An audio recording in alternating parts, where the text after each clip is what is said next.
going to find out about a Muslim that was raised from the dead in the morgue. Guess what he believes about Jesus now? He developed a deadly disease. Tell me about that, Nasser. I got very sick, and it started off with blisters on the side of my neck.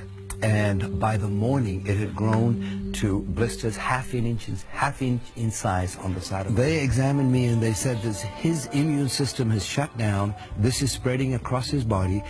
We can't do anything about the hypothermia because the brain had cooked itself, and they said I would probably be dead by the morning. You hear this horrible report. Yes. You're a Muslim. Yes. Did you prepare? What does a Muslim think when he gets a death sentence? Like, Allah is not a healer. Muhammad is not a healer, so we don't turn to Allah to heal us. We assume that we're going to die. But I was afraid of death, Sid. I was petrified of death. Why? I didn't know what was on the other side, but I was afraid of it. And the very people that I had my faith in, my trust in, were those doctors. And they had just given up. What do you do when the people you got your trust in have given up on you and left you to die?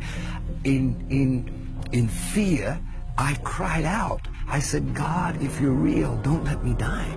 That's what I cried out.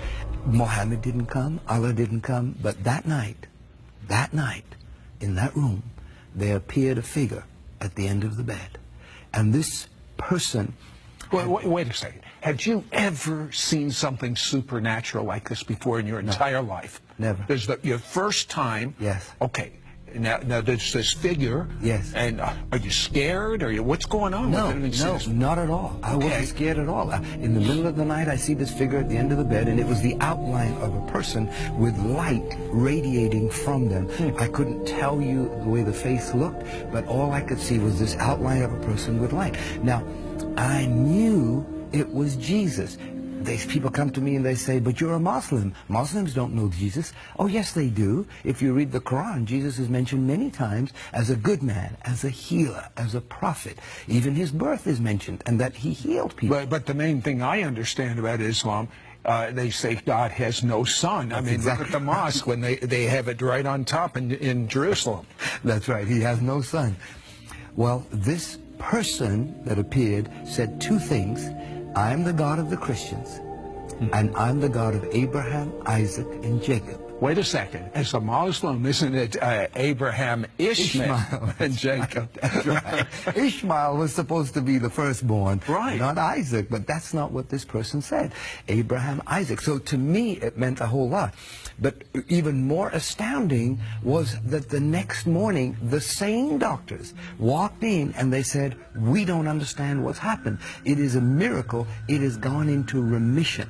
Instead of spreading, they are starting to decrease. Now, when they said that to you, what did you think? I said, look, I don't know what to tell you, but there was a person. You told them? Oh, they're going to put you in a mental ward. I told them there was Jesus here, and he healed me. And a Muslim saying that, they're going to put him away. They didn't believe me. And that became a test case in the city of Toronto. Why is this man alive? In fact, they said it's gone into remission so much, you can go home now. And I said, no, I don't want to go home. That was my security. That little room was my security. You wanted that man to come back? Yes, absolutely. This doesn't make any sense. Is this Jesus that appeared in my room, is he a prophet, the way the Muslims had taught me all my life? Or is he the Son of God? What did you do about that? I had that burning question. Is Jesus really the Son of God? And I got home that day, the day I was released from the hospital. The next morning, I wake up at 6 o'clock. I don't know why I woke up at 6, turned on the television. There were two men, just like here, talking about that very question. And on the screen, it says, is Jesus the Son of God? My goodness. Coincidence? I don't think so. That was the very question that was in my heart. And they're talking back and forth. And they were talking about how God sent his Son to die on the cross for our sins because of his love for us. Now, as a Muslim, what did this mean to you? It's so strange. Well, as a Muslim, I was taught all my life that to know that you're going to heaven, your good works have to exceed your bad works. And it's only through works. The only exception of that in Islam is called jihad. Jihad is when you die for your cause. You die for your God. And here I'm hearing these two men talk about not dying for your God, but your God dying for you. I'd never experienced that kind of love in my life. And I said, could this be true? Could it be true that God, the Father, sent Jesus, the Son, to pay the price for my sins, for everything that I've done wrong? This was all new to me, but it was exciting. And these men were talking back and forth that yes, Jesus is the Son of God, and yes, it is documented that he walked the earth, and it is documented that he healed, and it is documented that he died on the cross and paid the price for the sins of all men. So what happened with this horrific disease that you had?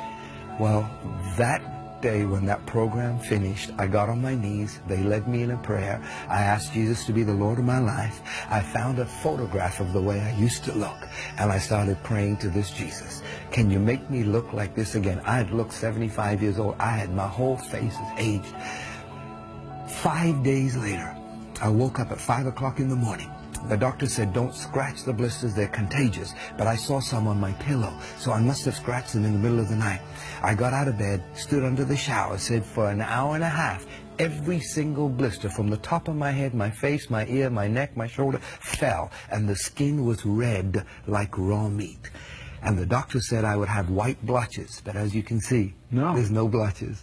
So is there any doubt in your mind that God is the God of Abraham, Isaac, and Jacob, and that Jesus is his son? Any doubt? No doubt. I'll tell you. I am living proof. Don't go away. This is amazing.